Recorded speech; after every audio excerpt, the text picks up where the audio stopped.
আসসালামু আলাইকুম সুপ্রিয় চতুর্থ শ্রেণীর শিক্ষার্থীদেরকে আজকের বিজিএস ক্লাসে স্বাগতম জানাচ্ছি। শিক্ষার্থীরা যারা প্রথম রানার্স টিচিং হোমে এসেছো তাদেরকে অবশ্যই চ্যানেলটিকে সাবস্ক্রাইব করে পাশে থাকা বেল আইকনটি বাজিয়ে দিতে বলছি, যেন তোমাদের প্রত্যেকটি বিষয়ের একদম অঙ্ক থেকে শুরু করে ধর্ম সকল বিষয়ের ক্লাসের সমাধান নির্ভুলভাবে যেন আমাদের সাথে তোমরা করতে পারো।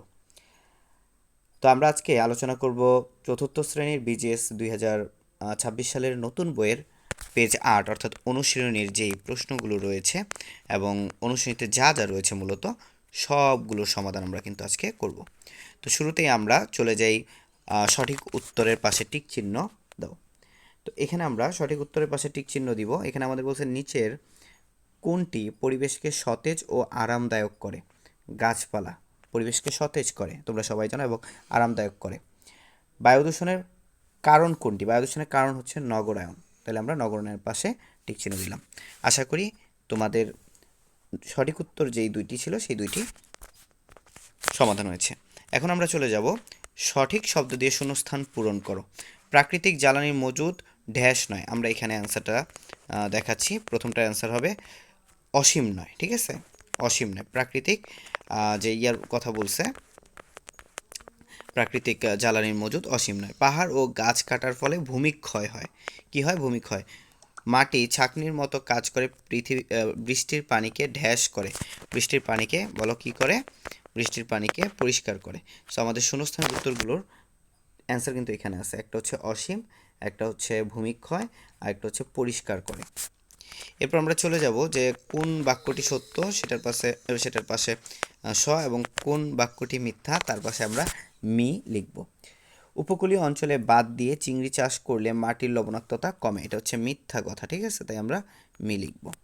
প্লাস্টিকের বোতল জলাশয়ে ফেললে পানি দূষণ হয়। এটা হচ্ছে সত্য কথা, তাইলে আমরা স লিখব। তারপর হচ্ছে সৌরশক্তি ব্যবহার পরিবেশের জন্য ক্ষতিকর। এটা মিথ্যা কথা, তাই আমরা মি লিখব। এবং লাস্টে যেটা বলছে সেটা হচ্ছে প্রাকৃতিক পরিবেশের সংরক্ষণ আমাদের কর্মকাণ্ডের উপর নির্ভর করে। এইটাও সত্য কথা, তাই আমরা স লিখব। তো সত্য মিথ্যা আমাদের লেখা হয়ে গেল। সত্য মিথ্যা নিয়ে আর আমাদের কোনো সমস্যা নেই আশা করি। এখন আমরা চলে যাব যে আমাদের ঘ নাম্বারে বলেছে যে সংক্ষিপ্ত প্রশ্ন, অর্থাৎ প্রশ্নগুলো আমাদের সংক্ষিপ্ত প্রশ্ন হিসেবে আসবে। তো আমরা সংক্ষিপ্ত প্রশ্ন 4টি আছে এবং এই 4টি প্রশ্ন উত্তর চলো সরাসরি আমরা দেখে নিই। সংক্ষিপ্ত প্রশ্নের প্রথমটি ছিল আমাদের জীবনে সূর্য কিভাবে গুরুত্বপূর্ণ ভূমিকা রাখে?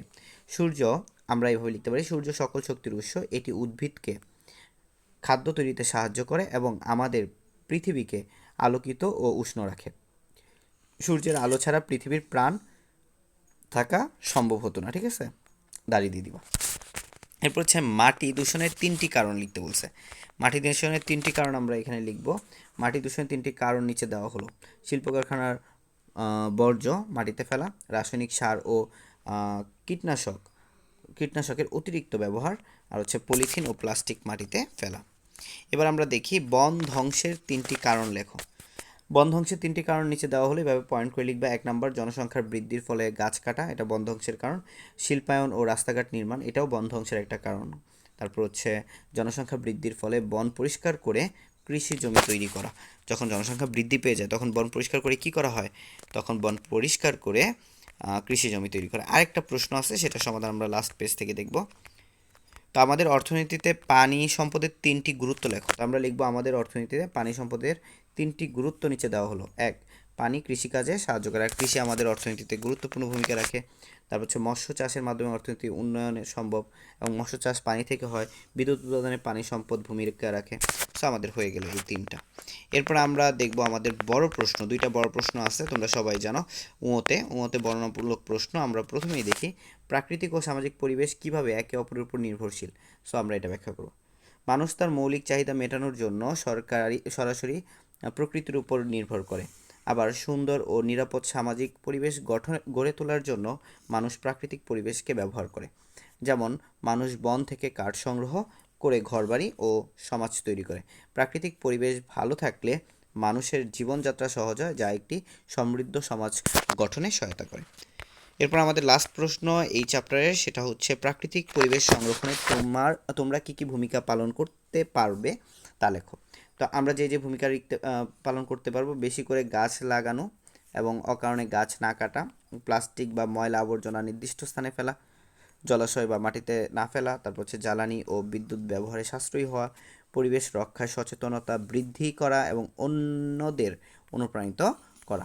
তো এই ছিল আমাদের কি বলতো, এই ছিল আমাদের অনুশীলনীর যে 8 নম্বর পেজ আছে, অর্থাৎ বিজিএস বইয়ের যে 8 নম্বর পেজটি আছে সেই পেজের সমাধান। আজকের মতো আল্লাহ হাফেজ জানাচ্ছি। নেক্সট ভিডিওতে তোমাদের সাথে দেখা হবে অতি শীঘ্রই। আসসালামু আলাইকুম।